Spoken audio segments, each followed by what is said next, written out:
points pour l'école Badjen May et 160 points pour lycée Mbacké 2. Félicitations. Lycée de Mbacké.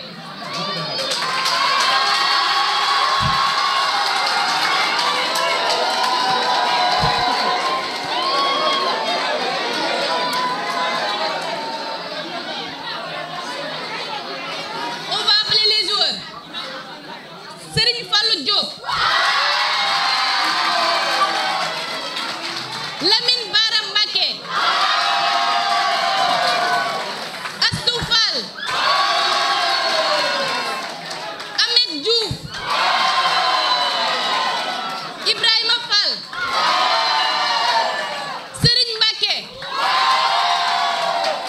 Serigne May Soxna May Diop.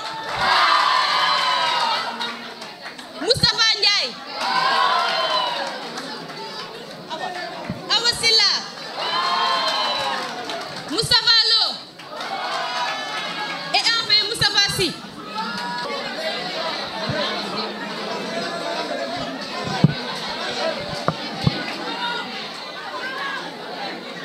Les joueurs du lycée Mbacké 3.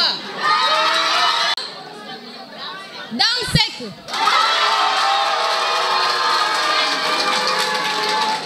Modou Faye. Mohamed Fall. Abdou Aziz Sy. Mame Marème Faye. Abdou Karim Ndoye. Moutala Gueye.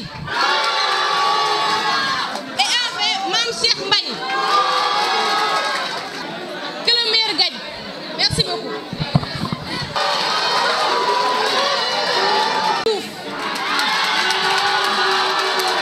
Les autres, veuillez regagner votre place.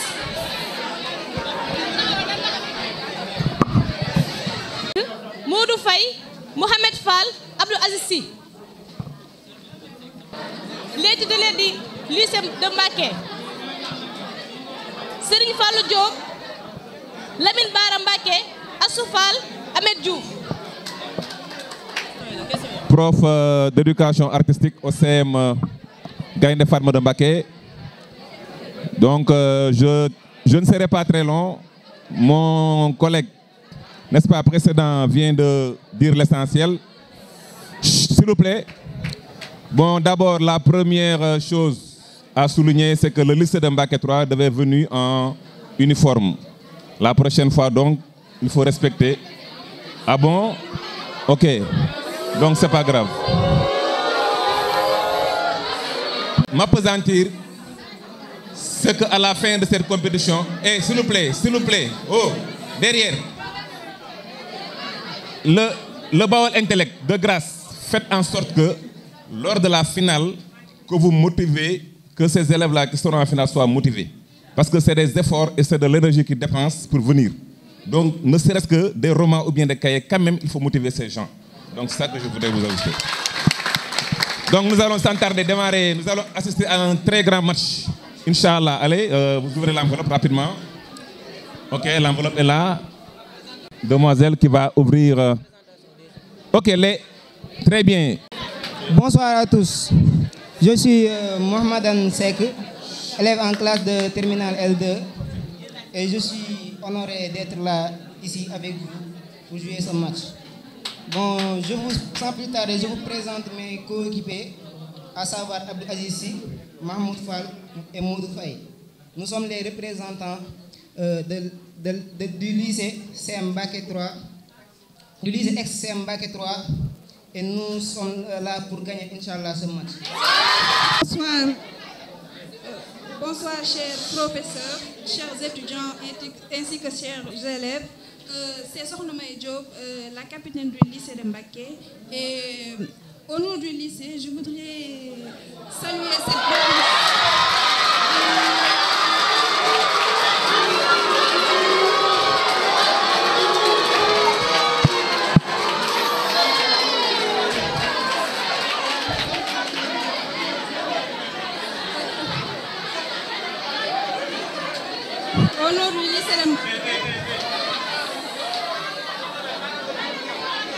au nom du lycée de Mbacké, je voudrais cette belle initiative, tout en espérant que la chance tournera en notre faveur. Et je vous présente. Alors, sans plus abuser de votre temps, je vous présente mes co-ergogénistes. Il s'agit respectivement de Mohamedou Lamine Bara, Serigne Fall Diop et Asfal. Merci. Initiative de Serigne Mbacké Diagne et son groupe, le Baol Intellect. Ok, où sont les questions? S'il vous plaît, donc l'enveloppe est là. Allez, on se concentre. lii nag bokku ci lii bokku ci lii bokku ci waaye jël ko jëlal lii bala mu indi ay confusion waaw ok.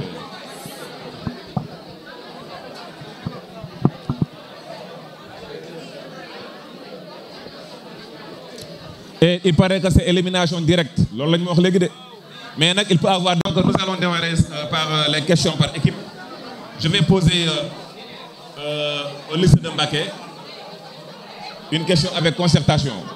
Qui dirige la haute cour de justice de la 15e législature au Sénégal? Qui dirige la haute cour de justice de la 15e législature au Sénégal? 30 secondes pour répondre avec concertation. Le lycée de Mbacké. Hein? Comment il s'appelle, son prénom et nom? Au public, c'est...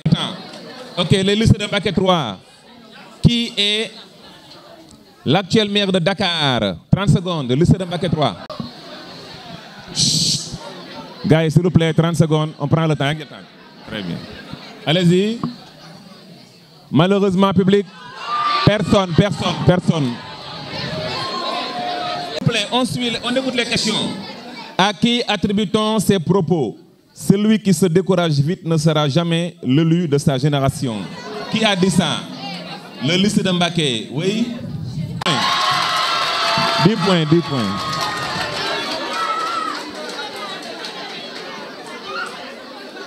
Très bien, lycée de Mbacké 3, combien de membres compte la liste des titulaires de la haute cour de justice? Haute cour de justice. Le lycée de Mbacké 3, vous avez 30 secondes. 10.8. Mbacké, qui a remplacé Barthélémy Dias à l'Assemblée nationale? 30 secondes.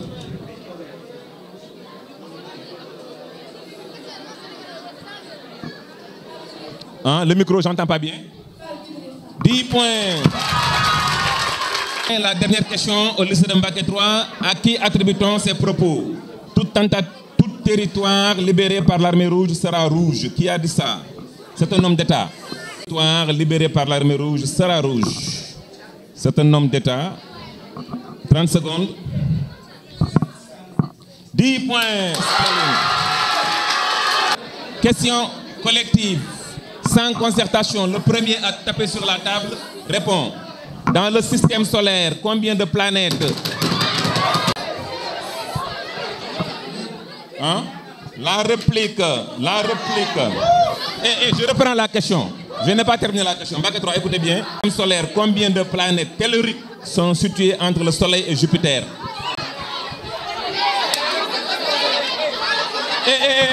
Il n'y a pas de concertation. Attention. Doucement. Ils se sont concertés. Hein? On annule la question. Non, on annule. Amul concertation. Un des joueurs a quitté la table pour se rendre. Non, je ne t'ai pas demandé. Non, tais-toi. Il a quitté la table pour aller là-bas dans le public. Si tu le refais, vous risquez d'être sanctionné. Le public, vous n'avez pas le droit aussi de lever la main pour hospitaler. Soyez correct. C'est sérieux, c'est du sérieux, ok? Donc vous êtes avertis. Dans le commerce, quelle opération consiste à dénombrer les marchandises afin de déterminer le bénéfice ou la perte? Oui, 10 points. On désigne la peur du noir.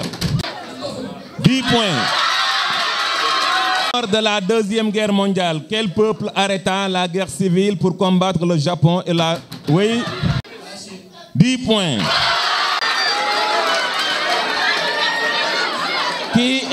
Qui est l'actuel ministre de l'Agriculture du Sénégal? La réplique. Laissez-nous gérer le match, on entend. La réplique, Mbacké. Je n'ai pas entendu, prends le micro. 10 points. 6e question, SVT. Quelle classe d'anthropodes regroupe les araignées et les scorpions? 6e question, SVT. Quelle classe d'anthropodes regroupe, oui, le lycée de Mbacké? La réplique avec le lycée de Mbacké 3. 10 points. Faire d'eau d'une solution diluée vers une solution concentrée. La réplique. Osmose. 9e question. D'un détenu d'un pays à un autre. Oui. Hein? Oui. Extradé. C'est extradition, vous ne marquez pas. 10e. À quel courant littéraire appartient Robert Desnos? Littérature. On s'assoit, ok? On s'assoit. Attention. À quel courant? Oui? Le lycée de Mbacké. 10 points. Un historien spécialiste du Moyen-Âge. Si vous ne trouvez pas, on passe à la question suivante. Ça ne vient pas. Public, c'est un médiéviste. Ok, question suivante. Qui suis-je? Je suis une expression historique prononcée par Churchill aux États-Unis et je désigne une frontière. Oui. Ok, 10 points. Comprendre. Oui? Hein? Le? Non. Ah, c'est pas bon. À mon réplique. La réplique, Mbacké 3. Je répète la question. Comment on appelle la ligne qui délimite le contour d'une surface plane? C'est le périmètre. 4e question. Qui est le chef de file de la Pléiade, littérature française? 3. La réplique. Ronsard, 10 points. Quel jour de l'année est dédié aux femmes? 10 points. Merci. On continue, pas encore fini. Il reste des questions. Vis-à-vis, je commence par toi et toi, ok? Mademoiselle, c'est vous deux. Dans quelle série sénégalaise trouve-t-on une entreprise familiale basée sur l'exploitation de l'or dirigée par Jamil Gueye? 10 points.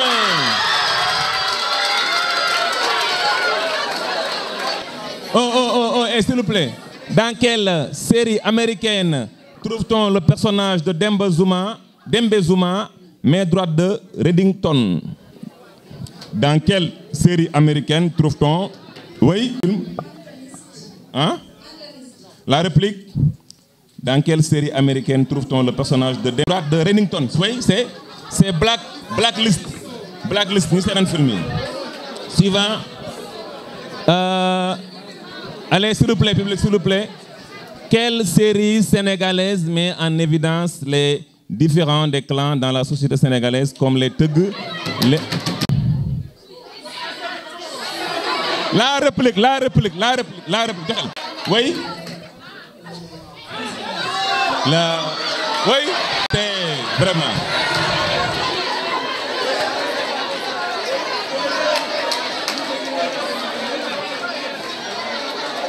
Dernière question, vis-à-vis, dans quelle série américaine trouve-t-on le personnage de Walter White, un professeur de chimie devenu baron de la... Oui? Non, dans quelle série? Donnez le nom de la série. Professeur de chimie devenu baron de la drogue. 10 points. Communiquer les notes. Nous allons faire noter pour l'instant. Ok. Elle va nous donner les notes. Donc, il nous reste les enveloppes et je crois identification et questions éclairs après Moudier. Donc, rien n'est encore perdu. On se concentre et on essaie de gagner, quoi. Donc, nous vous souhaitons vraiment la bienvenue, M. Diakhaté de l'école Haroun Maroud de Touba Mbacké. On a lycée de Mbacké 3, 50 points et lycée de Mbacké 100 points. On va continuer.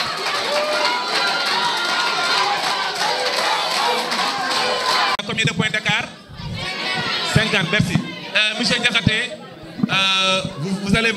Ah, ok, donc merci. Donc il a décliné la tâche par courtoisie et discrétion.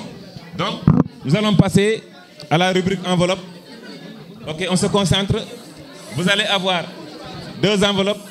L'équipe qui va ouvrir la première enveloppe. Très bien, c'est la rapidité. Hein. Attention, attendez, le signal. Le signal, c'est 1, 2, 3, on n'ouvre pas. Ok, vous êtes prêts? Concentration, 1, 2 et 3. Le lycée de Mbacké attend lui. Hein?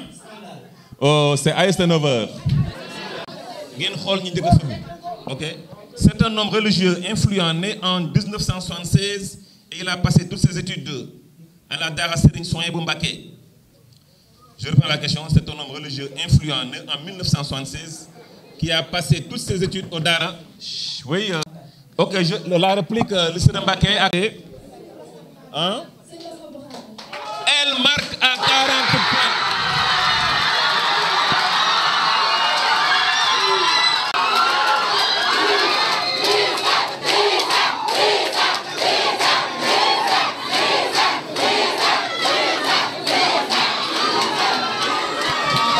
Elle a très vite trouvé. Donc, deuxième à 30 points, c'était hormis sa principale fonction, il est également président du comité d'organisation du Grand Magal de Touba. À 30 points, grâce à son aisance dans la prise de parole, il demeure porte-parole du Khalif depuis le Khalifa de Serigne Bara Mbacké. Et à 10 points, il est le dernier fils de Serigne Abdou Khadr et homonyme du père de l'actuel Khalif des Mourides. Donc c'est Serigne Bass Abdou Khadr. Elle a marqué à... Très bien. La question est claire. Essayez de marquer comme tout le monde. Bien, on continue. Première question éclair, le plus rapide, éclair mooy lu gaaw. Quel poème de Serigne Touba? Oui, Mbacké 3. Hein? Oui, 10 points. Kuntaati man. On surnomme les joueurs de la Sonacos. Yow la. La réplique, joxe le micro bi dafa yéex. Hein? C'est les huiliers, très bien. Faites jeter à la mer. Lycée de Mbacké. Hein? 10 points. Younous.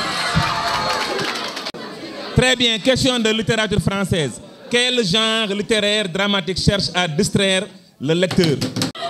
10 points. Mathématiques, quelle unité de mesure correspond à 100 mètres carrés? La réplique. Hein? 10 points. Comment s'appelle la composante maritime de l'armée? Oui. Hein? 10 points. Bii moom du ngeen ko jàpp bii moom.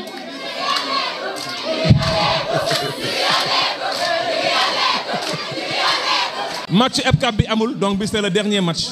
Donc c'est ça. On termine donc en beauté. Bii moom xam naa du ngeen ko jàpp. SVT la. Quelle technique médicale consiste à prélever du liquide dans lequel baigne le fœtus? Bi dafa saf moom. Quelle technique médicale consiste à prélever du liquide dans lequel baigne le fœtus? Hein? La réplique Mbacké 3. Non, bi dafa saf. Moo xaat ko. Quelle consiste à prélever du liquide dans lequel baigne le fœtus?